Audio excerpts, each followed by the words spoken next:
When the infamous fictional character Carrie White left her high school prom hall ablaze and brought terror upon her town, she relied on her powers of telekinesis, the ability to manipulate physical objects using the power of the mind alone. But while Carrie is just a fictional film based upon a fictional book, belief in telekinesis isn't fictional at all. For centuries, humans have claimed they really do have the power to control the motion of objects using only their minds. Levitation, opening doors at will, and spoon bending are all intriguing examples. It happens in The Matrix when Neo freezes bullets midair, and it's a skill that Yoda has honed to a T.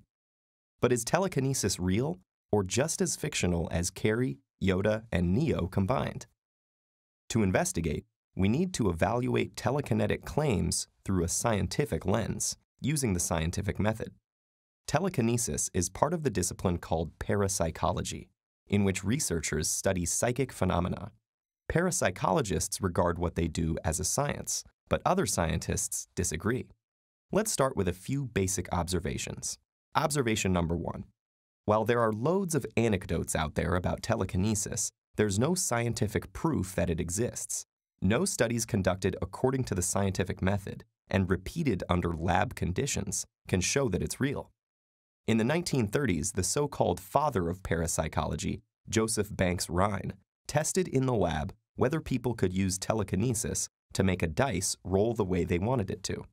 But afterwards, scientists couldn't replicate his results, and since replication is key to proving an idea, that was a problem.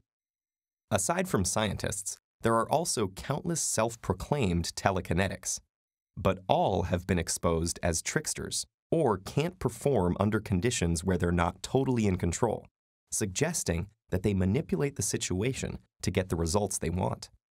Today, there's even a huge stash of prize money available from lots of organizations for anyone who can prove that psychic abilities, like telekinesis, are real. But these riches remain unclaimed. Observation number 2. When we investigate telekinesis, there's no consensus about what exactly is being measured. Are powerful Yoda-like brainwaves at work, perhaps? Since nobody agrees, it's difficult to apply a research standard, something required in all other types of science to test the validity of ideas. Observation number 3. The point of science is to discover the unknown.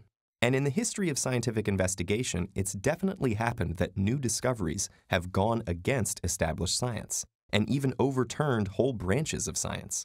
Such discoveries must be proven extra carefully to withstand skepticism. In the case of telekinesis, the idea goes against established science, but lacks the powerful evidence in favor of it. Our universe is controlled and explained by the laws of physics, and one of these laws tells us that brainwaves can't control objects because they're neither strong nor far-reaching enough to influence anything outside of our skulls. Physics also tells us that the only forces that can influence objects from afar are magnetic and gravitational. Probably the closest thing to telekinesis that science can explain is the use of thoughts to control a robotic arm. In the brains of stroke patients who can't move, researchers can implant tiny wires into the region that controls movement, and then train the patient to concentrate on moving a robotic arm, which acts like an extension of their minds. And it works. It's amazing, but it isn't telekinesis.